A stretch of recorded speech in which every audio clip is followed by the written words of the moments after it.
Boa noite a todos. Sejam todos muito bem-vindos. Namastê. Vamos a mais uma aula do nosso curso avançado de teosofia. Esse tema de corpo etérico e chakras está quase acabando, viu? Acho que mais 2 aulas acabam. Aí nós vamos entrar em cosmogênese e dar uma mudada geral nos temas que nós estamos tratando. Desculpa a voz, mas hoje eu estou com um pouquinho rouco. Tá? Mas é isso aí. Como eu disse, sejam todos bem-vindos. Namastê. E vamos continuar da aula que nós paramos na semana passada. Eu estava falando sobre os raios da personalidade, os raios do nosso eu superior e os raios da mônada, que eles vão mudando ao longo da nossa evolução. Primeira parte da nossa evolução, nós ficamos mais sob a égide do raio da personalidade, o que não significa que os outros também não estão disponíveis. Estão lá também, mas o mais preponderante são os raios da personalidade. Depois que passa um certo tempo do nosso desenvolvimento, então nós entramos numa parte da evolução que nós estávamos tratando, que era justamente quando nós ficamos sobre o raio do nosso ego, o raio do nosso eu superior. Falamos sobre isso também, tá? Até chegar nesse slide que eu estou mostrando aqui agora, né? E falamos que a gente tem que entender que às vezes o raio do eu superior, ele vai ter um centro de força principal. E esse centro de força principal ou é o aspecto átmico, ou o aspecto búdico, ou o aspecto manásico. Vamos lembrar que o nosso eu superior, ele tem 3 princípios: Atma, Buddhi e Manas. Então o aspecto átmico é o aspecto superior. O búdico vem logo abaixo e finalmente chega no aspecto manásico, que é realmente o nosso corpo causal. Então a gente tem esses 3 aspectos quando a gente fala sobre o raio do nosso eu superior. Mas não é tão simples não, tá? Porque quando a gente fala dessa demonstração, tá? Mas na realidade o nosso ego, ele acaba tendo 9 escolhas de raio que ele pode fazer dentro desses 3 aspectos. E são eles: quando o nosso raio ele é do aspecto átmico, ele pode ser átmico puro, que é o primeiro aspecto ali que está mostrado, átmico. Ele pode ser átmico com uma mescla com o búdico, ou pode ser o átmico com uma mescla do manásico, que são sempre os 3 princípios. Então é primeiro princípio puro, primeiro princípio junto com o segundo princípio e o primeiro junto com o terceiro. Então, mesmo quando a gente tem o aspecto átmico no nosso raio, existem essas 3 possibilidades. Agora, se nós não somos do primeiro raio, que é o aspecto átmico, nós somos já do segundo raio, que é o aspecto búdico. Então, a gente tem um aspecto búdico com uma conexão com o átmico, búdico puramente búdico e búdico com manas. Então você vê, na realidade são 6 aspectos que a gente está sempre falando. Os 3 estão presentes, mas a combinação maior é desses de 2 a 2. E finalmente, se nós somos do terceiro raio, que é o aspecto manásico, tem o manásico com influência do Atma, manásico com influência de Buddhi e o manásico puro, que é o terceiro raio puro. Então, o terceiro raio puro é manásico. O segundo raio puro é búdico-búdico. E o primeiro, puro, é átmico-átmico. Então é basicamente isso que são as, vamos dizer, as nuances para definir qual que é o raio do nosso eu superior, o raio do nosso ego. Né? Então os três raios principais podem ser subdivididos em três divisões em conexão com o ego, como está mostrado aqui nessa tabelinha que a gente fez acima. Agora, chegamos finalmente no terceiro período evolutivo, quando o raio da personalidade já não é preponderante, o raio do eu superior ou do ego também deixou de ser preponderante, e o raio da mônada começa a se fazer sentir no plano físico. Tá? Esse período, se for considerar dentro das vidas que a gente teve, até onde nós estamos, que a gente diz que são em média 777 vidas, 700 no raio da personalidade, 70 no raio do ego e 7, que é o mais curto, no raio da mônada. Então, em média, isso aí. Dá a impressão, então, de que, na realidade, o período do raio da mônada é o menor dos três. É verdade, quando a gente olha as nossas vidas como uma pessoa não iniciada, uma pessoa não liberada. O problema é que depois de 7 vidas, dessas últimas 7 vidas, ocorre a liberação. Então, na liberação, há a fusão da personalidade, primeiro a personalidade com o ego, e na quinta iniciação, há a fusão do ego com a mônada. Então, nós passamos a não ser mais 3 e ser um só. Então, nós somos um ser e passamos a ser um ser integral. Então, é isso que mostra que esse terceiro período marca esse período de liberação, embora seja o mais curto, em função, como eu te falei, né, a permanência é curta, são 7 vidas somente, mas se a gente olhar pelo ponto de vista da mônada, não o ponto de vista nem da personalidade, nem do ego, ele cobre todo o tempo da restante que existe nesse Manvantara. Então ele é o mais longo. Na realidade, ele é o mais curto, contando até a liberação. Mas depois da liberação, a mônada persiste. Ela continua trabalhando. Então você vê que realmente o período mais longo é o período onde quem prevalece é o raio monádico. Então, às vezes, a gente tem umas certas confusões olhando, depende do ponto de vista. Se olhar do ponto de vista da personalidade, o raio mais importante é o raio da personalidade. Olhar pelo ponto de vista do ego, o raio do ego é o mais importante. Mas se a gente se isentar e olhar com os olhos superiores, a gente vai ver que o único raio real é o raio da mônada. Os outros vão desaparecer, porque o eu superior desaparece, a personalidade já desapareceu, só prevalece a mônada. Tá? Então, os 6 grupos de triângulo, nós já mostramos os 6 grupos de triângulo na aula anterior. Tinham alguns triângulos lá que era no início da nossa evolução. Um segundo, quando a gente entrou no caminho. Um terceiro, quando a gente entra no caminho da iniciação. Então tem diversos grupos de triângulos, eram 2 a 2. Um desses triângulos que a gente mostrou lá era do prana, e restavam 5 que tinha a ver efetivamente com os raios.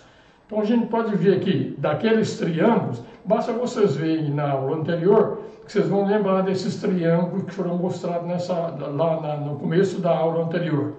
Tem 2 triângulos da personalidade, 2 triângulos que são do raio egóico e um sintetizador que é o da mônada. Esses triângulos, na realidade, quais são os chakras que são ativos enquanto o raio da personalidade é preponderante. São esses 2 primeiros triângulos. Depois, a letra B, quando fala de 2 triângulos vivificados pelo raio, então são aqueles triângulos que estão mais ativos quando o eu superior realmente já é bem participativo, é ele que domina. E finalmente tem um único triângulo, que é o triângulo da mônada, que é o que vai restar desses triângulos todos aí. Então os triângulos da personalidade são trazidos à atividade dependendo do raio da mônada, tá? Não tem regras inflexíveis para esse desenvolvimento, não. Isso aí é realmente a evolução e é como a gente conduz a nossa vida, mesmo no aspecto personalidade, mesmo com o aspecto eu superior ou com o aspecto mônada, tá? Então eles vão trazendo a plena atividade. Como falamos, quando chega no caso da mônada, é um único triângulo sintetizador e não dois, porque o período em que a mônada realmente prevalece antes da nossa, de nos tornarmos mestres de sabedoria, antes da gente se liberar, tá? É um período relativamente curto, então relacionando com aquilo que nós falamos. Tá? Então, átomos permanentes. O que são os átomos permanentes? Já falamos sobre isso em aulas anteriores também. São aqueles átomos que estão dentro do corpo causal, na periferia do corpo causal. E o corpo causal, ele é um corpo relativamente permanente. Porque o corpo causal, ele foi criado quando houve a transição da evolução da mônada, do estágio animal para o estágio humano. Ali criou-se um corpo causal. Dali para frente, esse corpo causal, ele fica operante, em média, por 777 vidas. Por isso que ele é relativamente permanente, mas não é eterno. A personalidade, uma vida troca tudo. Tá? Então, o aspecto vontade nosso, o que é o nosso aspecto vontade? É o primeiro aspecto. Tá? Mas a gente está falando aqui, o primeiro aspecto é Shiva. Foi o aspecto Shiva construiu o sistema solar. E quando chega no humano, o macrocosmo, o Shiva construiu o sistema solar. No microcosmo, o mesmo aspecto vontade constrói o corpo causal. Tá? O aspecto vontade, no nosso caso, é o Atma. É o aspecto átmico que realmente é, porque até a quinta iniciação é quando a gente se integra definitivamente com Atma. Então, Atma é vontade espiritual. Então, o Atma produz o corpo causal, assim como Shiva construiu o sistema solar. Há sempre uma correlação do macro com o micro, a diferença é só de grau. Tá? Então, quando houve a união espírito e matéria, pai e mãe, então aí pai e mãe a gente está falando pai espírito, mãe matéria. Isso no macrocosmo ocorreu pela ação da vontade espiritual. Produziu o sistema solar objetivo, e esse sistema solar objetivo é o filho do desejo. Então esse é o Vishnu. Característica de Vishnu, amor, que é a nota do nosso atual sistema solar, o sistema solar de Vishnu. Gente, eu repito sempre, está no livro também, repete sempre, para que esses conceitos fiquem realmente solidificados, que a gente entenda realmente o que é o aspecto pai, o que é o aspecto mãe, o que é o aspecto filho. Tá? Então isso é importante, que a gente tenha realmente uma definição clara para nós aqui. Isso ajuda nos nossos estudos, ajuda também até na nossa meditação. Agora, quando a união de espírito e matéria no microcosmo, tá? A coesão é por meio da forma, é feito quando produziu o corpo causal. E é produto também do desejo transmutado. Tá? E a característica também é o amor, depois do desenvolvimento de Buddhi. Enquanto a gente não tiver a quarta iniciação, onde nós teremos a vida e a consciência no plano búdico, nós ainda estamos regidos pelo desejo. Pode ser um desejo mais sutil já, mas ainda é o desejo. Quando a nossa mente e também o nosso corpo astral é iluminado por Buddhi, Então, ou seja, nós temos a consciência búdica, então nós vamos ser regidos agora pelo amor, que é o objetivo do próprio sistema solar. Então, para nós no microcosmo também, por definição, a nossa meta é o desenvolvimento do amor-sabedoria. Tá? Tem pessoa que às vezes acha que amor é o amor da pessoa. Isso aí não é o amor por Deus, é o amor pela nossa consciência. Então esse é o produto. Então se a gente olhar direitinho, nós analisar direitinho, o nosso amor realmente, por esses aspectos mais sutis, a gente muitas vezes nem sabe da existência deles. A gente está tão ligado no nosso dia a dia material que não sobra tempo para realmente praticar aquilo que nos leva a ter esses conhecimentos.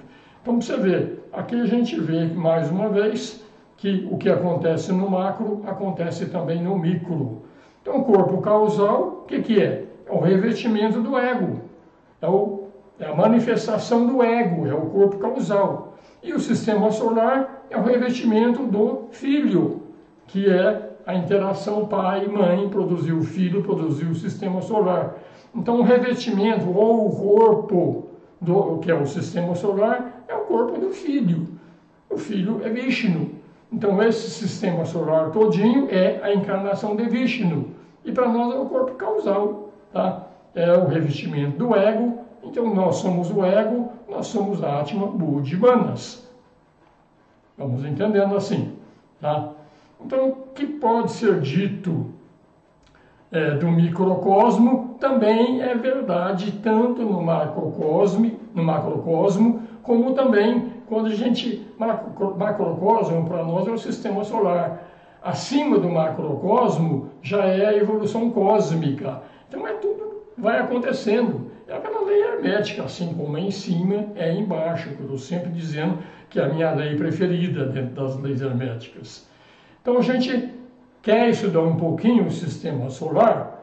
Então, para entender o sistema solar, a gente pode ter pontos de vista diferentes.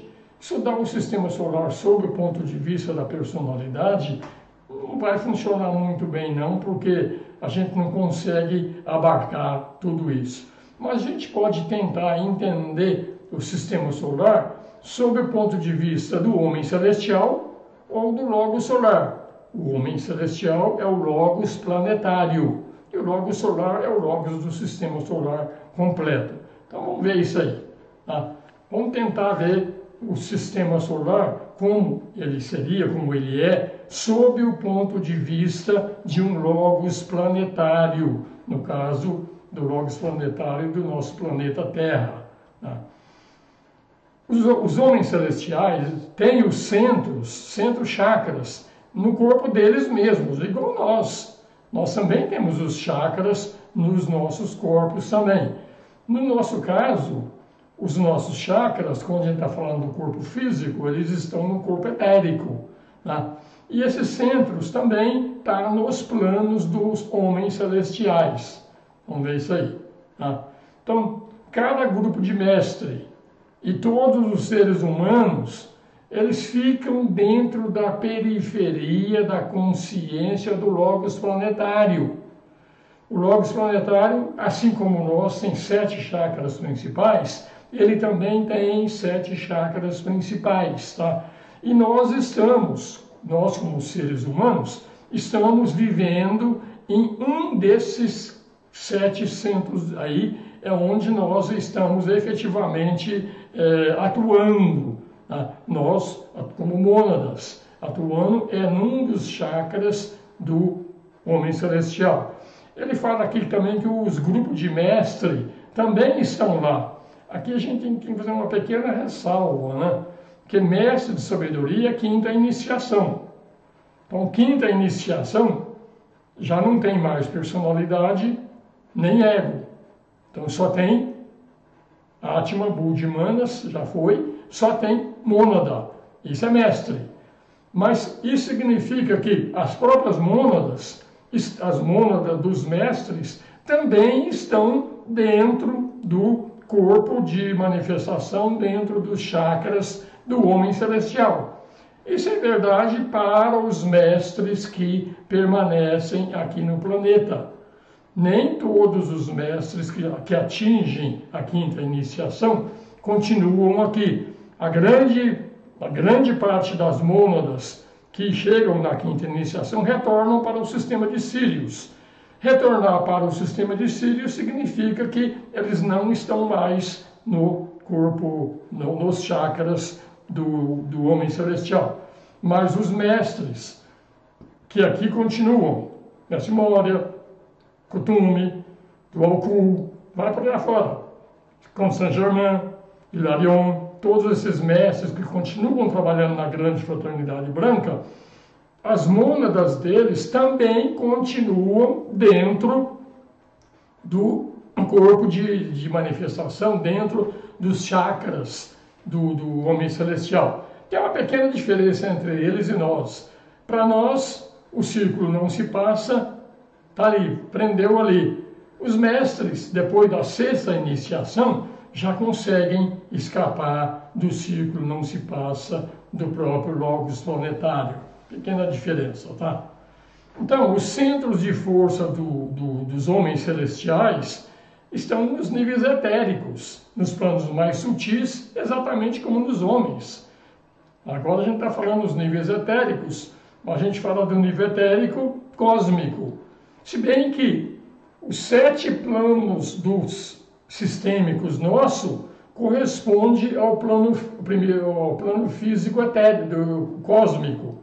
7 planos nosso é o plano mais denso do plano da evolução cósmica. Então, você vê, o plano físico cósmico, eu já fiz essa correlação em outras aulas, mas às vezes vocês não memorizaram, tá? Então, quando a gente pega lá os nossos planos, o plano AD, por exemplo, ele, que é o mais superior para nós aqui no plano sistêmico, ele corresponde ao primeiro éter cósmico.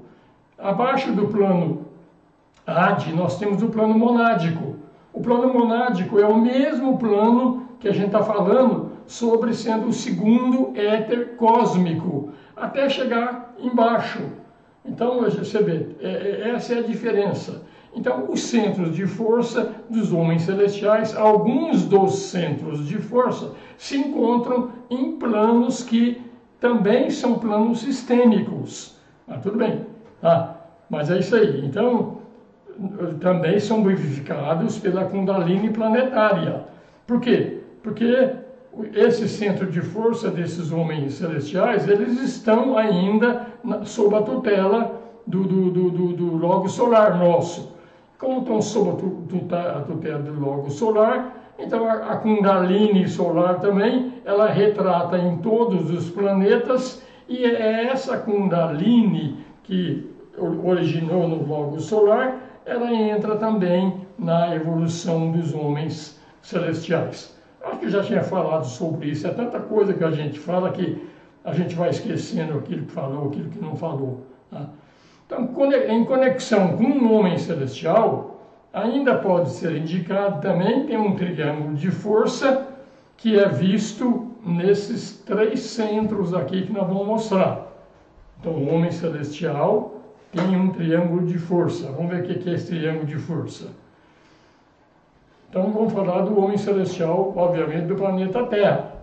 Tem um centro de força, que é o mais alto do primeiro aspecto, onde o Manu é dentro da grande fraternidade branca, o Manu é o expoente do primeiro raio. Então, esse centro de força é o centro de força do Manu, do primeiro de raio.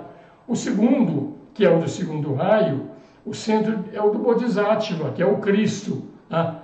E é o ponto focal. E um pouquinho mais abaixo, quando a gente fala do Bodhisattva, nós temos o terceiro raio, que é o raio do terceiro aspecto, nós temos o Mahashohan, com os seguidores. Então, os 3 maiores expoentes que formam esse triângulo de força, junto com o homem celestial, é o Manu, que tem um grupo junto com ele, o Bodhisattva também tem, e o Mahashohan também tem. Então esse é o principal triângulo de força que tem quando nós estamos nos referindo ao homem celestial ou logos planetário do nosso planeta.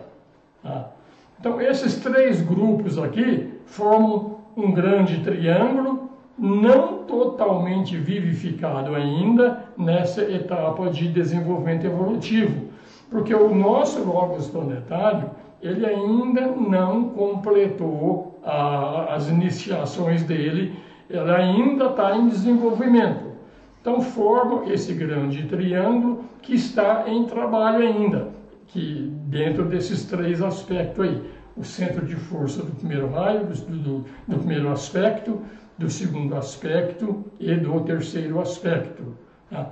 Tem um outro que é um outro triângulo também, um pouco mais abaixo do que esse triângulo principal, que é um triângulo formado com os sete Kumaras, onde tem 4 Kumaras esotéricos, que eles correspondem a 4 centros menores na cabeça, e 3 Kumaras esotéricos, que são os 3 centros maiores na cabeça.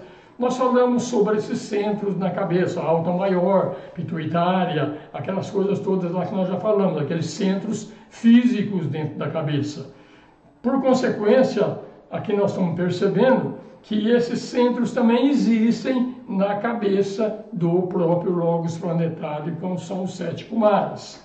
Então, os 7 Kumaras, a origem desses Kumaras foi a partir quando o logos de Vênus, na época bem antes da Atlântida, na Lemúria, quando o logos do veneziano veio aqui no planeta para implantar o germe da mente aqui, vieram esses 7 Kumaras aqui, origem deles, Vênus, vieram para cá, onde tem 4 Kumaras exotéricos e 3 Kumaras esotéricos. Vamos falar sobre o maior deles, que é o Sanat Kumara. Esses Kumaras que vieram junto com o logos de Vênus é o atual Senhor do Mundo, o nome dele é o Sanat Kumara. Ele é representante na Terra da força especializada do logos planetário. Então, como não? É, de fato, Sanat Kumara é a encarnação no planeta Terra do logos planetário. Essa é a figura do Sanat Kumara. Ele, como estou falando, ele veio para cá junto com o logos venusiano. Vieram os 7 Kumaras, onde o maior deles, que é o Senhor do Mundo, continua até hoje, desde a época da Lemúria, ele continua como grande chefe da fraternidade branca, tá? E ele é, para todos os efeitos, aqui no nosso globo D da Terra, o Sanat Kumara é a encarnação física do logos planetário no planeta. Quando a gente fala de um logos planetário, nós estamos falando do logos da cadeia planetária. A cadeia planetária terrestre são 7 planetas, 7 globos diferentes. A Terra é um desses 7 globos. É o globo mais materializado possível. Quando o globo mais materializado possível está manifestado, significa que o logos planetário está agora em encarnação física. Antes de chegar no globo D, o logos planetário podia estar encarnado em manifestação astral ou mental. Então, uma encarnação física do logos planetário acontece quando o globo daquela cadeia está no máximo de manifestação. É o caso nosso aqui hoje. Depois a gente vai ver isso aqui com mais detalhes nas aulas de cosmogênese. Tá? Então, as cadeias, o nome das cadeias. Existem 7 cadeias principais, tá? E elas têm o nome dos planetas sagrados. Tá? Então, do mesmo modo, os globos de qualquer cadeia recebem o nome do planeta. Então, vamos só dar uma adiantada nessa aula de cosmogênese. Se pegar a cadeia planetária ela é formada, terrestre, de 7 cadeias. Ela começa sutil, uma cadeia vem, 7 planetas, desaparece, vem uma segunda cadeia, desaparece, vem uma terceira cadeia, desaparece, vem a quarta cadeia, que é a atual. Então a quarta cadeia de uma série de setes que nós vivemos hoje é a mais materializada possível da cadeia planetária terrestre. Então cada cadeia tem um nome de um planeta sagrado, todas elas. Então existe na primeira cadeia a cadeia de Saturno, mas não é que Saturno está encarnado ali não, é o Logos de Saturno, é o patrono da primeira cadeia do esquema terrestre. Depois eu vou mostrar isso com mais detalhe, dar o nome de todas elas, e nós vamos perceber que todas as cadeias planetárias, nossas 7 cadeias, cada uma é regida por um logos planetário diferente, embora todas essas cadeias sejam as cadeias do logos planetário terrestre. Os outros 6 logos planetários, cada um deles também tem 7 cadeias. Agora, quando você fala numa única cadeia, é o caso da nossa cadeia terrestre, ela também tem 7 globos ou 7 planetas. Um só é planeta físico, 2 são planetas etéricos, 2 mental concreto, vou fazer 7, um físico, 2 etéricos, 2 astral e 2 mental. Esses são os 7 planetas da nossa cadeia terrestre. Cada planeta que tem na nossa cadeia também é regido por um logos de um outro sistema diferente.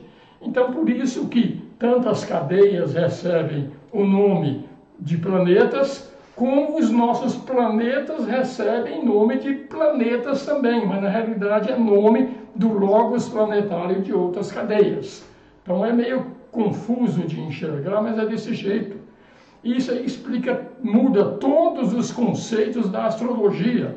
Eu nunca estudei astrologia profundamente, mas quando a gente fala que nós estamos sob a influência de um determinado planeta, na realidade nós estamos sob a influência do logos planetário de um outro planeta. Não é o planeta físico, é o logos planetário. Então a cadeia é desse esquema, tá? Cadeias, 7 cadeias, cada um tem um nome de um planeta sagrado, uma determinada cadeia tem 7 planetas, cada planeta também é regido por logos planetários das outras cadeias. Cruza-se tudo isso aí. Por isso que nós temos todos os raios aqui no nosso esquema terrestre. Tem cada planeta, cada logos planetário de um planeta é o regente de um determinado raio. Então, dependendo do globo que a gente está dentro da cadeia terrestre, nós estamos sobre o raio do logos planetário de um planeta ou outro, de 7 planetas diferentes. Então a gente evolui dentro de todos os raios sem sair do esquema da Terra. Ficando sempre aqui no próprio esquema da Terra, nós passamos por todos os 7 raios. E assim tem que ser, porque a evolução de um mestre de sabedoria, embora um mestre de sabedoria, ele pode ser showrun de um raio, mas ele aprendeu um pouco de todos os raios. Então a gente aprende um pouco de todos os raios dentro do mesmo esquema, que é o esquema terrestre, que teoricamente o raio do esquema terrestre é um só dos 7 raios. Se ficasse sempre sob a égide do logos planetário da Terra, nós não receberíamos as influências dos outros 6 raios. Interessante perceber isso aqui e interessante fazer uma correlação deste conhecimento com os estudos de astrologia que dá um outro significado, tá? Tem um outro triângulo ainda aqui também que é importante, que é Terra, Marte e Mercúrio, 3 planetas, tá? Mercúrio, ele é o centro na base da coluna do ser humano, então o chakra nosso básico aqui, ele é regido por Mercúrio, e então está tudo muito ligado. Mercúrio e o centro da base estão muito ligados, que também tem um outro triângulo. Esses triângulos, gente, são triângulos de energia, que pega a energia da Terra, a energia de Marte, a energia de Mercúrio, junta tudo isso aqui e faz uma energia diferente. Importante ter essa compreensão desse estudo aí. Agora vamos falar um pouquinho então sobre o mesmo sistema solar, mas agora não do ponto de vista do logos planetário, sobre o ponto de vista do próprio logos solar. 7 homens celestiais, cada um deles é um chakra dentro do logos solar. Veja bem, eu disse que nós vivemos no chakra do homem celestial do planeta Terra. O homem celestial do planeta Terra, ele também é um centro do corpo do logos solar. E tem uma relação idêntica com ele, assim como, no caso, o homem celestial. Ele tem uma relação com o logos solar, uma relação parecida que nós, ou os mestres de sabedoria, têm com o logos planetário. Veja bem, gente, o que nós conhecemos do logos planetário? Vamos ser sinceros. Antes desse curso, antes desses estudos aqui, ou os que vocês fizeram, o que a gente aprendeu sobre o logos planetário? Quase nada. Quem sabe agora, com essa obra da Alice Bailey e do Alcu, a gente vai conhecer um pouco mais sobre os logos planetários. O logos planetário no corpo do logos solar é algo parecido. Ele não tem consciência do logos solar. Ele está desenvolvendo essa consciência, assim como nós estamos desenvolvendo a consciência para chegarmos à consciência do logos planetário. O fato é que a consciência do logos planetário já existe. Nós é que não temos capacidade de captar o que o logos planetário capta, mas a gente vai chegar lá.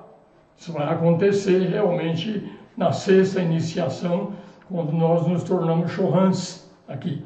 Então é isso aí, ver a relação do micro com o macro, vai sempre replicando num sistema maior. Nós replicamos dentro do corpo do logos planetário, o logos planetário replica dentro do corpo do logos solar. O logos solar, ele também vai ser um centro no corpo de um logos maior ainda, onde existem 7 sistemas solares ligados a este sistema solar maior. Até onde vai isso aí a gente nem sabe, nem os mestres sabem, tá? Então, mas é isso. Então a gente vai vendo a localização. Então, Kundalini sistêmica, que é do sistema solar, ele avança vivificando os centros e na atual etapa, alguns centros estão mais vivificados, mais vinculados do que outros. Para nós é a mesma coisa. Tá? Tem alguns centros que estão abaixo do diafragma, no atual nosso sistema de evolução, eles estão mais vivificados do que aqueles que é o cardíaco, o laríngeo e o coronário, que vão ser vivificados mais no final da nossa evolução como egos. Então a mesma coisa, esses centros que são os nossos logos planetários, que estão no corpo do logos solar, tem alguns desses centros que estão mais vivificados do que outros, o que mostra que os logos planetários, os 7 principais deles, tá, não estão no mesmo grau evolutivo, estão em graus evolutivos diferentes, fazendo funções diferentes, são todos diferentes. Tá? Então, no atual ponto do logos solar, né, Vênus, Terra e Saturno faz um triângulo de muito interesse, que está submetido à vivificação da Kundalini. E esses centros estão se tornando quadridimensionais. Então veja bem, tanto Vênus, quanto a Terra, quanto Saturno, você vê aqui, Vênus tem o teu logos planetário, a Terra tem o teu logos planetário, Saturno também tem. Esses 3 têm um triângulo que no atual momento estão sendo vivificados pela Kundalini do Logos. Ou seja, está fervendo. O nosso Logos planetário está realmente num momento muito forte, onde há muitas mudanças. Vivificar centros, quem tem experiência de quando você energiza demais um centro, principalmente os abaixo do diafragma, tipo aquele que está ligado com o sexo, às vezes mexe pra caramba com o emocional, mexe com tudo no corpo da pessoa. Então o nosso Logos, o de Vênus e o de Saturno estão numa fase dessa. Tá? E esta vivificação está tornando ele quadridimensionais. É um outro movimento que o sistema dele faz, além do giro, de um giro em torno do próprio eixo, além de um outro giro dele, que é o cíclico, tem um terceiro que movimenta ele, que faz eles se tornarem não mais planetas de 3 dimensões, se tornarem planetas de 4 dimensões. Isso aí explica muita coisa, como o nosso Logos planetário está sujeito a tudo isso aí. Nós de tabela estamos sentindo os mesmos efeitos. Por isso que esse nosso planeta está uma baderna. Não é só por isso, tá? Mas também por isso, tá? Que realmente está sujeito a algumas energias que não é normal sentir. Isso tinha que ser mais gradativo, mas está acontecendo, como se diz, em doses cavalares, que é do Logos solar em cima do Logos planetário. A gente tem uma noção disso quando você pega o tamanho do planeta Terra, físico, contra o tamanho do Sol. O Terra é um pontinho perto do Sol. Imagina a Kundalini logóica atuando fortemente sobre o Logos planetário do planeta Terra. Eu tenho certeza, não é fácil, realmente não é fácil. Se nós somos assolados por energias que vêm do astral, que vêm pelo plexo solar e tudo mais, isso já é difícil. Dá para imaginar que realmente a nível planetário, com o sistema solar, também não é fácil não, gente. Então, Vênus, aqui é uma informação que a gente vai ter que ir pegando aos poucos, tá? Porque a obra não fala qual que é o centro que corresponde a um determinado planeta, principalmente o da Terra. Eles não falam mesmo, tá? Mas está dizendo aqui que o planeta Vênus, ele é o chakra do coração no corpo do Logos solar, que faz todo o sentido do mundo. Logo, o chakra cardíaco é o centro o chakra cardíaco é o centro ligado ao amor e sabedoria, segundo aspecto. Então você vê, nós estamos no segundo sistema planetário, então nós temos o chakra de Vênus no cardíaco, tremendamente influenciado pelo aspecto amor-sabedoria, que é o segundo aspecto. E foi Vênus, o Logos venusiano, na época de Lemúria, que veio para cá aí seria o seguinte, o planeta Terra, naquele momento ali, ele era um planeta da cadeia terrestre, mas ele foi, vamos dizer, o chefe dele, o que estava sobre ele era o Logos de Vênus, amor, sabedoria. Então ali é bom saber isso, que Vênus corresponde ao chakra do coração, e Vênus ainda tem uma grande influência sobre o planeta Terra. Tanto que o rei do mundo aqui, o Sanat Kumara, ele é venezuelano, de Vênus. Interessante saber essas coisas para a gente fazer algumas relações e entender. Saturno, aqui é outro que é revelado também, que é o centro da garganta, não o nosso centro da garganta, o centro da garganta do Logos. Então o planeta Saturno, o Logos do planeta Saturno, o local dele dentro do Logos solar é no centro da garganta. Vênus é no centro do coração. Memorizem isso, vamos fazendo uma tabelinha, que daqui a pouco vocês vão me perguntar de novo qual planeta está ligado com um determinado Vênus. Eu vou dizendo, Isso aqui vai sendo revelado aos poucos ao longo da obra, e eu estou fazendo isso na mesma velocidade que está a obra também. O nosso sistema solar, junto com as Pleiades, que é uma constelação, e uma das estrelas da Ursa Maior, faz também um triângulo agora cósmico no corpo daquele sobre o qual nada pode ser dito. O que é esse? Eu falei que o nosso Logos planetário, ele é o centro no corpo de um outro Logos maior do que ele, que também é Logos de 7 sistemas solares diferentes. Então, nesse sistema solar bem maior do que o nosso sistema aqui, pega as Pleiades e pega uma das estrelas da Ursa Maior, faz um corpo dentro daquele Logos maior. Você vê, então a gente já está vendo aqui informação de quais são os planetas que estão junto com o sistema solar nosso, pendurados num sistema maior. Nós já pegamos aqui Pleiades, Ursa Maior e o nosso sistema solar. Essas coisas, gente, como eu estou falando, faz uma tabelinha. Eu fiz uma tabelinha, mas façam vocês, né? Para a gente ter essas informações e lembrar, que depois a gente vai esquecendo. É tanta matéria que vai passando que a gente vai esquecendo.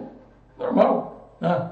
Então, as 7 estrelas da Ursa Maior são a correspondência dos 7 centros naquele ser maior do que o nosso Logos solar. 7 estrelas dessa única constelação Ursa Maior. São os 7 centros nesse Logos maior ali que estamos falando. Tá? Então, Blavatsky fala aqui que nós estamos subindo muito dentro do macrocosmo. Isso, às vezes, não ajuda muito, tá? Ajuda como localizando, perceber que o limite é o infinito, tá? Então, Blavatsky também fala aqui, o que está além do círculo do nosso, círculo não se passa, do nosso Logos solar, é o interesse intelectual. Para a evolução microcósmica, isso não é um assunto de muita importância, não. Mas é legal a gente ter uma noção de como é que é esses esquemas aí, para satisfazer o nosso intelecto, que ele está sempre querendo aprender mais e mais. Né? Então aí, mais uma repassada aqui nos centros de Kundalini, porque esse assunto já foi trabalhado, tá? Mas vamos trabalhar mais um pouquinho, é uma passagem curta sobre isso aqui, tá? Vamos ver se dá para falar sobre isso aqui ainda. Não dá para falar muito sobre Kundalini, então vamos ver um pequeno resumo só sobre Kundalini. Fica na base da coluna, todo mundo já está careca de saber, e no homem comum a principal função da Kundalini é a vitalização do corpo. Hoje está desse jeito, porque a Kundalini está trabalhando só nos chakras inferiores. Então hoje ela está fazendo a vitalização do corpo, junto com o prana, que também fica a mescla entre Kundalini e prana, acontece aqui também, nessa base da coluna. Então a Kundalini faz 3 unificações durante a evolução. Quais são essas unificações? Os fogos do corpo, prana, num ponto entre as omoplatas, que é o humoral, a Kundalini faz isso aí. Ela também faz uma unificação com os fogos da mente, num ponto no alto da coluna, que é aqui no centro laríngeo.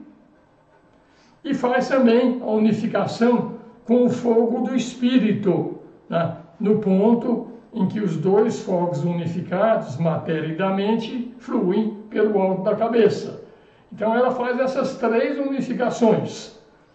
Prana, o fogo radiador do corpo, né? O humeral, também com os fogos da mente e também com os fogos do espírito. Quem faz todo esse trabalho de unificação é a Kundalini. É a subida da Kundalini que vai fazendo realmente durante a evolução essas 3 unificações. Desde o começo do curso, quem se lembra, tem 3 fogos. Fogo da matéria, que é o fogo por fricção. Depois nós temos o fogo do filho, que é o fogo da mente. E depois nós temos o fogo do espírito.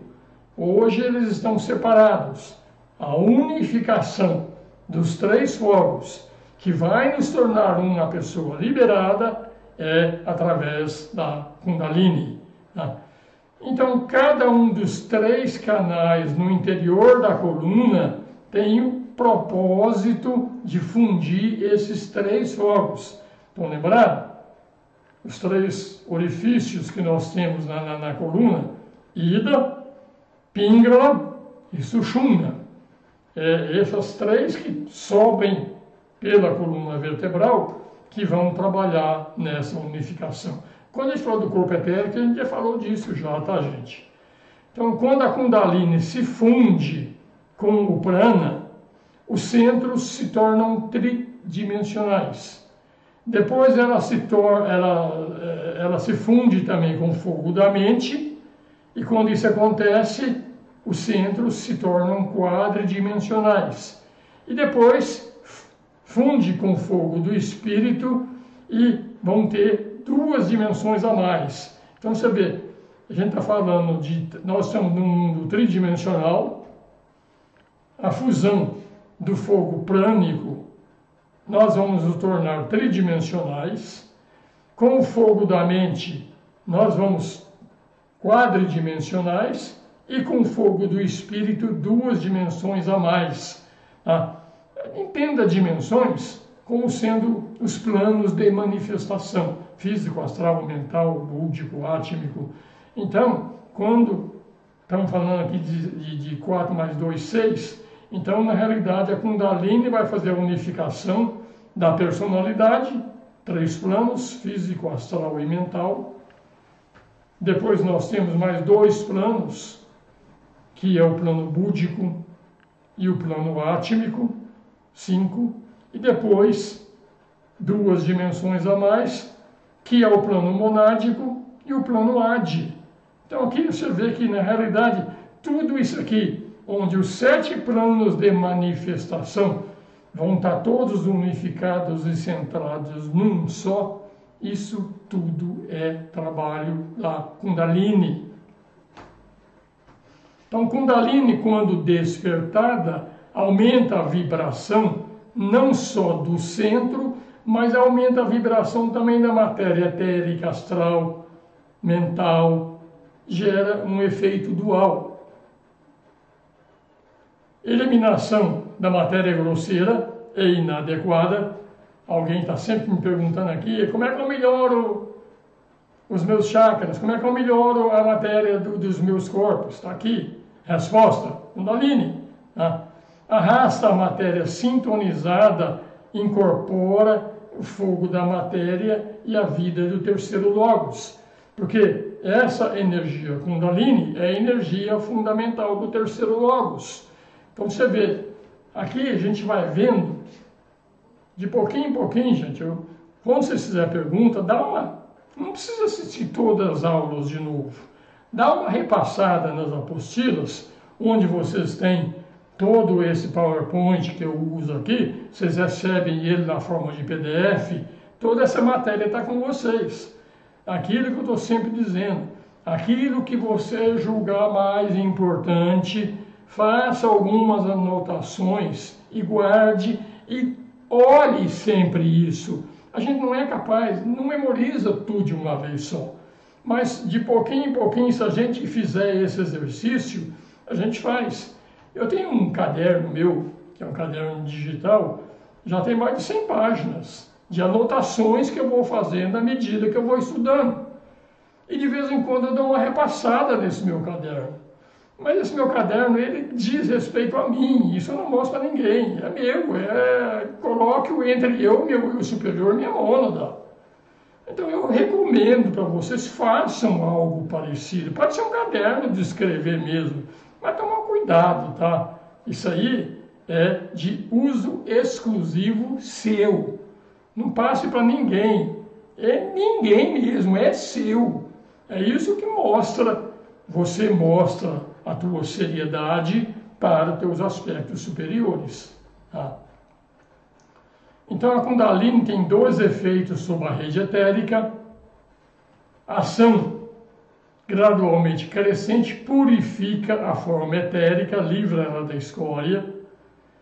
Depois que o fogo da matéria e da mente começa a fundir, a rede etérica é destruída, e com a destruição da rede etérica nós vamos ter continuidade de consciência, tipo quando a gente dorme a gente não tem consciência do astral nem do mental, mas a gente vai ter também com a destruição da teia etérica. Quando nós falamos sobre o corpo etérico, recomendamos fortemente, não façam nada para destruir essa teia etérica. Deixa que o eu superior de Amônada controle este processo.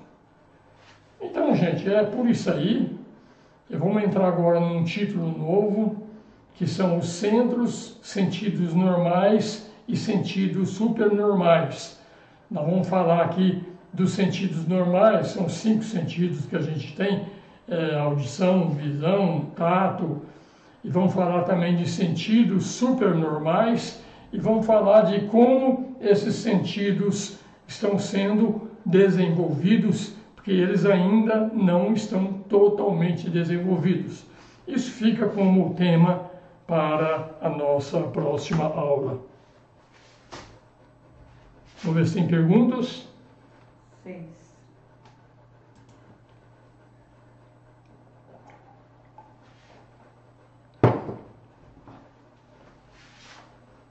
Jobe.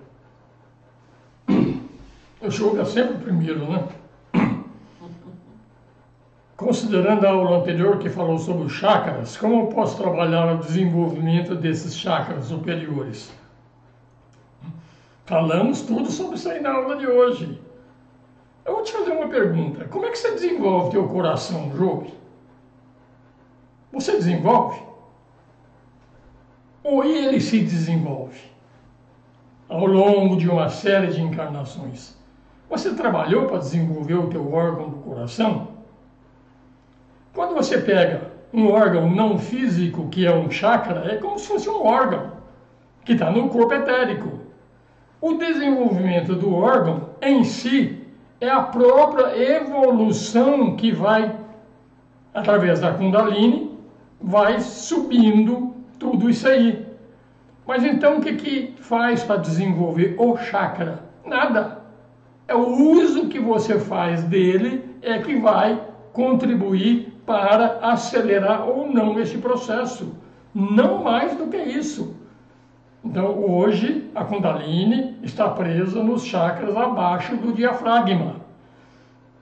Para fazer ele subir, é vida limpa, muito estudo, muita meditação, muita concentração, e tudo isso aí é o uso que você faz deles, é que vai ajudar naquilo que a personalidade pode ajudar para que haja uma sensação harmoniosa da Kundalini. Então é isso.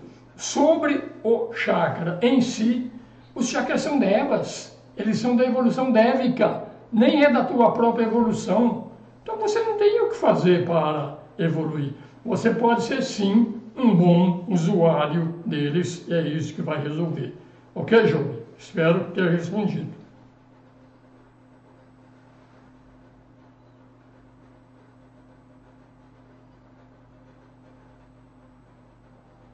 Andréa Fernandes, os senhores do karma e o arconte são os mesmos seres? Alguém me perguntou, fez essa mesma pergunta lá no começo do curso. E eu respondi na época que eu não lembrava o que eram os arcontes. Então, arcontes são, eu acho, até respondi isso já, para você ver, eu estou ficando velho, já não lembro mais o que eu respondi. Tá? Os arcontes, eles são, que eu saiba, são da Cabala. Tá? Eu me lembro de ter respondido, eu vou procurar de novo, Andréa, essa questão que eu respondi numa aula anterior, foi logo no começo do curso, e te repasso novamente quando eu responder essas perguntas de hoje naquele documento que eu mando. Então eu vou copiar essa resposta que eu fiz e te mandar de novo, tá? Porque a memória já não está das melhores não, tá? Fátima Lavor. Ao cumprir as 7 últimas encarnações da mônada, esta ficará no Nirvana até o final do Manvantara. Existe atividade no Nirvana? Vamos ver. Essas 777 vidas, essas 7 últimas é dessa sequência todinha. Então, quando isso acontece, essas 7 últimas, nós chegamos na 5ª iniciação. O que é 5ª iniciação? A personalidade foi fundida com o eu superior, ou ego, que foi fundida com, vamos falar, a gente fundiu a personalidade físico, astral e mental. O eu superior, nós estamos falando de quê? Nós estamos falando da mente abstrata, de Budi, e estamos falando do Nirvana ou átmico. Então, até este plano, contando físico, astral, mental, búdico e átmico, 5 planos. Esses são os 5 planos da luta, da evolução humana. Então, a gente conseguiu, nessa 5ª iniciação, nessas últimas 7 vidas, unificar tudo até o plano átmico. Ou seja, a nossa consciência passa a estar ativa em todos os planos, inclusive o plano nirvânico. E o plano nirvânico é o plano átmico. Agora, a pergunta é, se eles vão ficar ali no nirvana ou não, isso depende. Porque chegou na 5ª iniciação, abrem-se 7 caminhos diferentes para as mônadas que chegaram na 5ª iniciação. Nem todas as mônadas vão continuar no nosso sistema solar e não necessariamente no mesmo planeta nosso, na cadeia planetária nossa. As mônadas podem assumir funções diferentes em outros planetas do sistema solar e podem também, inclusive, sair do sistema solar. O que acontece na saída do sistema solar? O ensinamento diz que a grande maioria das mônadas, quando chega depois da 5ª iniciação, elas retornam para o sistema de origem delas. E o sistema de origem é o sistema de Sirius, é um outro sistema solar. Então a grande maioria das mônadas retornam a Sirius. Você vê que aqui, então a resposta, se elas vão ficar sempre no Nirvana, se você olhar bem, Nirvana, quando nós nos referimos ao Nirvana, nós estamos referindo ao Nirvana do sistema solar, do nosso sistema solar. Se você pegar um sistema solar diferente, também tem 7 planos da mesma forma, físico, astral, mental, nirvânico, do mesmo jeito, tá? Então, quando você muda de sistema solar, você muda de nirvana, porque você é um mestre de sabedoria. Agora, dependendo do trabalho que essa mônada escolhe lá também, ela pode reter Atma Buddhi Manas para continuar o trabalho aqui. É o caso dos nossos mestres de sabedoria. Eles têm direito de ir embora, mas por amor à causa, eles retiveram Atma Buddhi Manas para continuar o trabalho de evolução do sistema solar. Isso depende do Dharma de cada uma dessas mônadas. Então essa é a resposta. Não tem resposta definitiva, depende de cada mônada. Tá?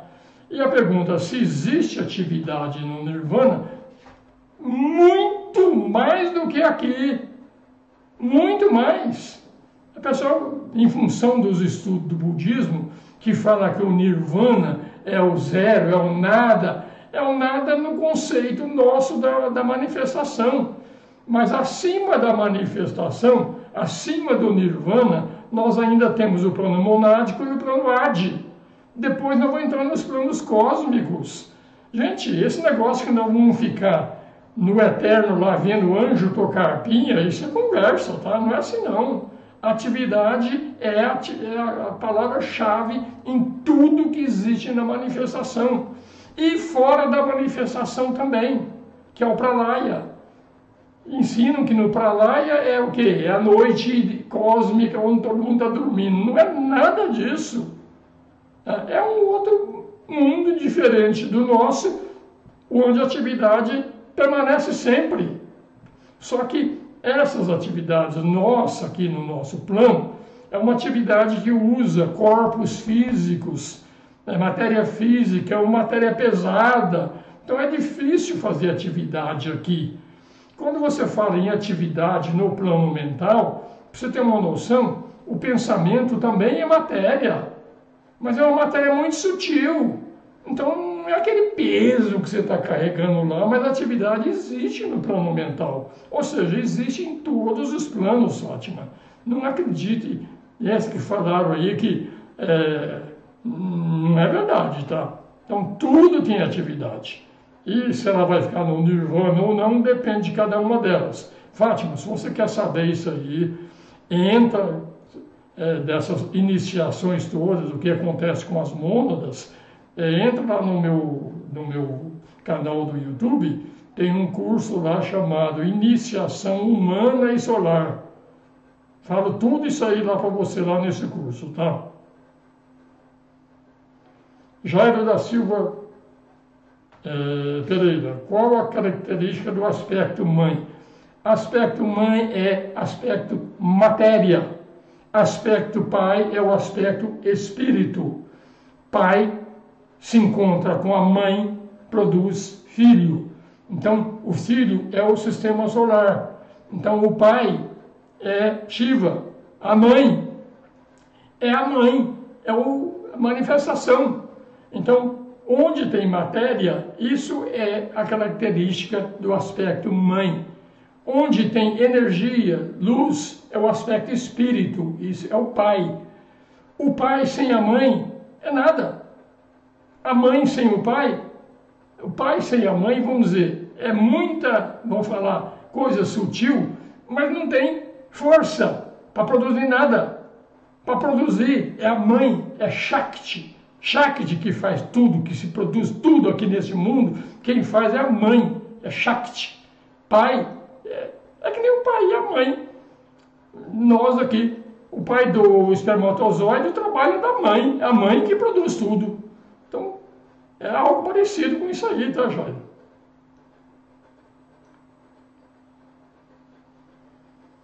Jair ainda pergunta, os logos são consciência? Sim, e muito mais do que isso. Quando se fez o nosso sistema solar, o nosso logo solar pegou da evolução cósmica um tanto de matéria lá e construiu o sistema solar a partir dessa matéria que ele trouxe. Então o logo solar criou 7 planos de manifestação, que é o sistema solar dele. Um desses planos aqui é o plano da consciência do logo solar. Esse plano é chamado de plano búdico. Abaixo do plano búdico tem um outro plano que o Logos criou, que é o plano da mente. É o plano da mente que nós estamos trabalhando desde que nós sejamos iluminados pela consciência de Budi. Consciência de Budi é a consciência do Logos solar. Tá? Espero ter te explicado, mas requer muita meditação para essa compreensão. Então, o Logos, quando criou o sistema, ele criou o sistema solar com 7 dimensões diferentes. Física, astral, mental, depois consciência, depois vontade. Então, é isso aí, os planos que nós trabalhamos. Acima desses planos existem mais 2 planos, que já é do nosso aspecto mônada. Mais ou menos isso, tá, Jair? André Fernandes, o Logos planetário terrestre seria o Deus criador dos cristãos. Ele também está em desenvolvimento e em evolução, assim como nós, e não é o ser onipotente que eles cultuam. Dá para fazer a pergunta mais fácil? Não, André. Vamos lá. O Deus criador dos cristãos é um Deus antropomórfico. Na realidade, é o Deus criado pelo ser humano. A capacidade do ser humano de criar um Deus é muito limitada. Então, esse é o Deus dos cristãos. Esse é aquele Deus que tem emoção, que ele testa o Abraão, que ele manda praga, que faz aquelas coisas todas. Isso é um Deus antropomórfico criado pelo ser humano.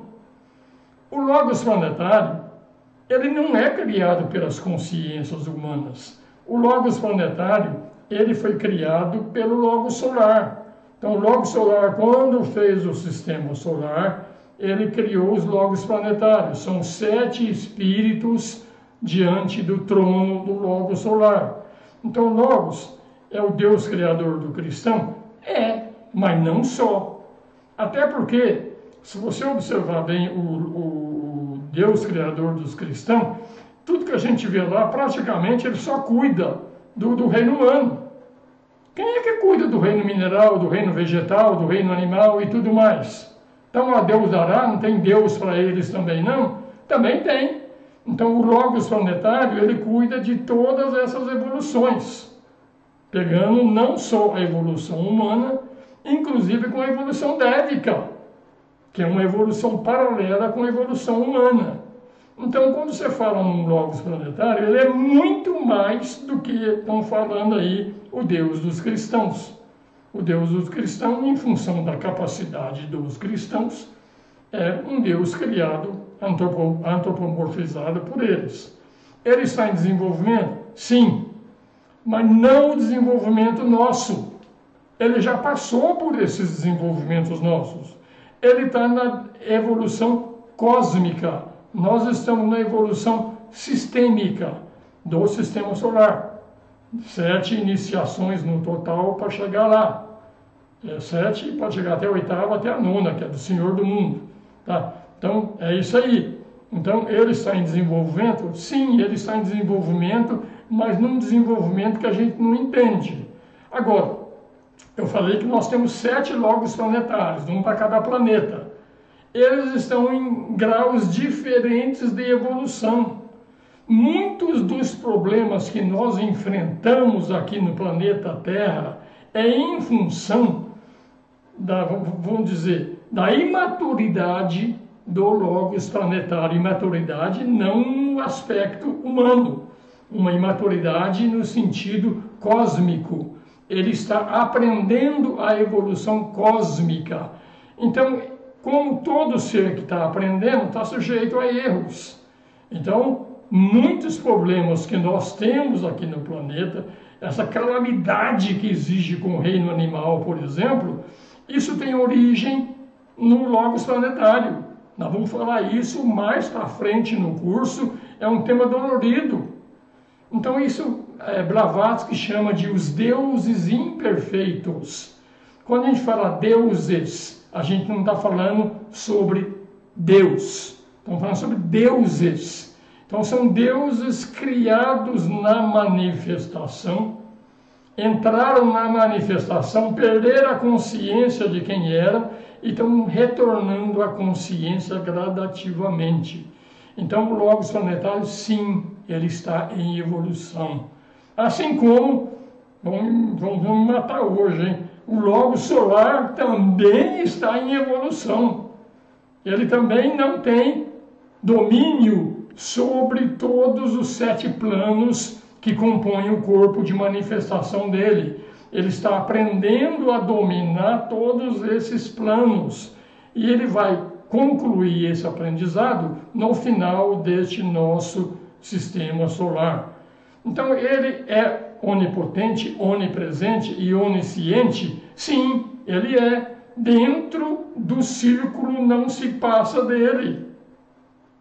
Saiu do círculo não se passa do logos planetário, ele não é nem onipotente, nem onipresente, nem onisciente. Mas dentro daquilo que é criação dele, imperfeitamente, porque depende do que está além disso, então ele é imperfeito. Mas ele é sim onipotente, onipresente, onisciente dentro dessa limitação que eu te falei.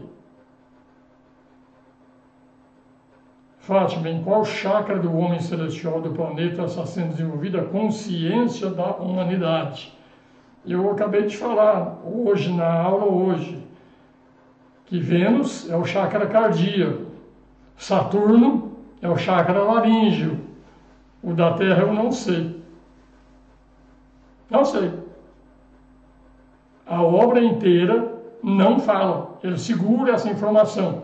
Mas como ele vai falando quais são aqueles que eles liberam a informação, a gente vai fazendo a exclusão. Então, ele não é o laríngeo, o logos da Terra, e não é o cardíaco. De 7, falta 5 para saber. Ele não é um dos planetas sagrados. Então, se ele não é o planeta sagrado, então ele não é nem o laríngeo, nem o cardíaco e nem o do topo da cabeça. Então ele é de onde? Um dos 4 chakras inferiores. Por eliminação, você vai chegar a essa resposta. Esse trabalho é teu, não meu.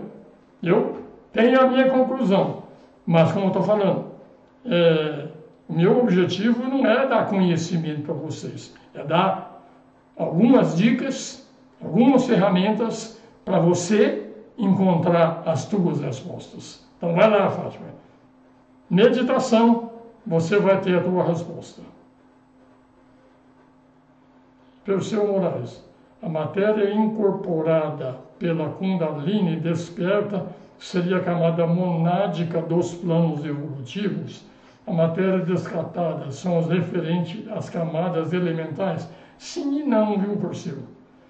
Na realidade, é aquilo que eu falei. Cada plano tem 7 subplanos. O plano físico é sólido, líquido, gasoso e 4 nível etérico. O plano astral tem 7 níveis. Os 2 inferiores, a gente nem chega perto deles, porque é só, quem está lá, só criaturas abaixo do nível humano, que pode chegar nesses 2 planos lá. Então, respondendo a tua pergunta aqui, que a matéria arrastada pela Kundalini desperta, na realidade não é bem a matéria. Na realidade é a própria Kundalini vai subindo, vai vivificando os chakras, e os chakras ficam radioativos e eles são descartados, o corpo é descartado. Quando você chega na 5ª iniciação, o corpo físico, astral, mental é totalmente descartado.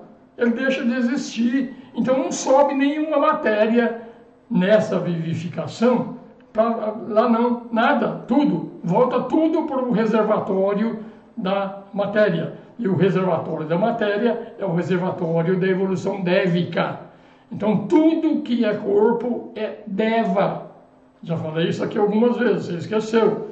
E os devas, eles não têm nada a ver com a nossa evolução. Os devas formam os nossos corpos. Nós usamos os devas para formar nosso corpo. A partir do momento que eu não preciso mais do corpo, eu descarto o corpo e, por consequência, eu descarto os devas. Você entendeu?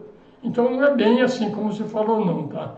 A matéria descartada são as referentes às camadas elementais? Sim, também, mas não só, tá? Porque o nosso corpo é feito de matéria elemental, sem dúvida, tá? Mas quando a gente vai chegando nos subplanos mais sutis, nós chegamos em matéria mais refinada. Nós descartamos de tudo. Nada é nosso. Nada é nosso. O que é nosso é a mônada, ela não é material. Ela é imaterial, é energia pura.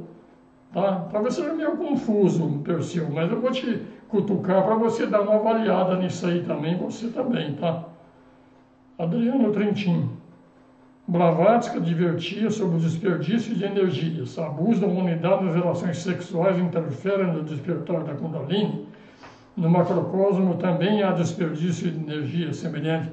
Mesma coisa. Deuses imperfeitos. O nosso Logos planetário, ele fez algumas coisas, principalmente no sistema solar anterior ao nosso, que nós estamos pagando até hoje. Porque nós fazíamos parte do corpo dele. Então a gente tem culpa no cartório também, é coletivo, tá? Então desperdício de energia existe em todos os níveis. Tanto que a lei fundamental do terceiro Logos é a lei da economia. Nós vamos ter um capítulo nesse curso sobre a lei da economia. Quando você nasce, você recebe um tanto de energia para executar o plano planejado pela mônada. Se você gasta essa tua energia indevidamente, seja com sexo, seja com o que for, o que vai acontecer? Na hora de você precisar da energia para fazer o teu trabalho, não tem mais. Então é isso aí. Tá? Então, se há desperdício de energia no macrocosmo, da mesma forma, embora sejam mais sutis. Perseu Moraes, os arcontes são 7 pecados capitais. Você falou isso aí, está falado. Eu já respondi isso aqui. Eu vou procurar de novo a resposta que eu dei, que eu não sabia que era arconte. Hoje tem uma facilidade, tá? Quando eu não sei o que é uma coisa, eu pergunto para a inteligência artificial. Ela responde, tá? Nem sempre ela responde certo, não. Mas ela dá muitas dicas, tá? Então basta entrar lá no chat GPT, perguntar, chat GPT, o que é arconte? Ele te responde. Na resposta, aí a gente te dá uma avaliada para saber se é isso mesmo, tá? Mas pode ser isso. Eu acho que, na realidade, você colocou em seguida entidades psíquicas, eu acho que tem mais razão, sim. Pode ser isso aí. Mas eu vou responder isso aí de novo, tá? Fátima Labor, Kundalini pode ser visto como energia que vivifica a matéria, criando tudo, por isso ela é conhecida como a mãe do mundo. Não é bem isso não, tá? A Kundalini é a energia do terceiro Logos. A mãe do mundo é a matéria. E a Kundalini é um fogo que vivifica a matéria. A matéria sem espírito, ela é tenebrosa. A matéria vivificada pelo espírito, ela é tão poderosa quanto o espírito, e a matéria é eterna. Então, você falar aqui que a Kundalini é energia que vivifica a matéria, sim, faz parte, através daquele processo de subida da Kundalini, ela vai vivificando tudo. Mas ela vai vivificando não a matéria como matéria, ela vivifica as formas. A forma usa a matéria. Então eu uso matéria para fazer o meu corpo físico. Então o meu corpo físico tem matéria. Então quando eu estou vivificando, aqui eu estou vivificando os corpos. É o aspecto Vishnu. Agora a matéria não é o aspecto Vishnu. A matéria é o aspecto Brahma. É a matéria como matéria elemental, como átomo, tá? Então, respondendo a tua pergunta, será a energia que vivifica a matéria? Não. E sim, porque quando o Kundalini vivifica os nossos corpos de manifestação, por tabela, a matéria que compõe os corpos, que são delas, acaba também crescendo também. Mas, como eu estou falando, o corpo é formado por devas, da evolução dévica. No caso da Kundalini, da mônada, está ligada ao aspecto humano. O aspecto humano não é matéria na forma construída com matéria. Então é isso, tá? Então a mãe do mundo, na realidade, é a matéria como um todo. Então, quando se criou um sistema solar pela primeira vez, o Logos veio aqui, primeiro é uma dicotomia. O Logos é um só, ele se transforma em dois, pai e mãe. Então, é nessa separação do um em dois é que nós temos o lado espírito e o lado matéria, porque até então eles estavam unificados. Então, a separação em pai e mãe acontece no mundo manifestado. Ela não acontece no mundo espiritual puro, que é o não manifesto. Está tudo junto, pai e mãe, tudo junto. Aqui a gente vai falar um pouquinho disso aqui também, quando a gente fizer sobre o aspecto que eu vou falar sobre cosmogênese. Nós vamos mostrar que até os nossos sexos, homem e mulher, nós éramos unificados num sexo só. A separação em dois sexos aconteceu na Lemúria. Aí sim houve macho e fêmea. À medida que a evolução seguir, nós vamos voltar a ser andrógenos. Então, até nesse aspecto pai e mãe, o nosso origem é androgenismo. Separação em sexo é na manifestação. O retorno à espiritualidade é o retorno ao androgenismo. Tudo isso aí tem a ver com o que você está falando aí, tá? Que explica isso aí, então, a mãe do mundo, que seria. A mãe do mundo é quando aquele um virou dois, pai e mãe. Essa mãe é a mãe do mundo. E o pai é o pai do mundo. Um é Shiva, o outro é Shakti. Shiva, pai. Shakti, mãe. Isso é a origem de um sistema solar. Shiva, Shakti. Acho que acabou. Legal. Perguntas interessantes, às vezes difícil de responder, ainda mais na lata assim, às vezes em alguns mais difíceis. Depois, quando eu respondo, mando o arquivo. Quem não recebe o arquivo é porque não está inscrito no curso, tá? Eu respondo todas essas perguntas e mais algumas que eu recebo por outros canais, eu respondo e mando para vocês também. Quem não recebe é porque não está inscrito. E-mail para mim para receber. Namastê.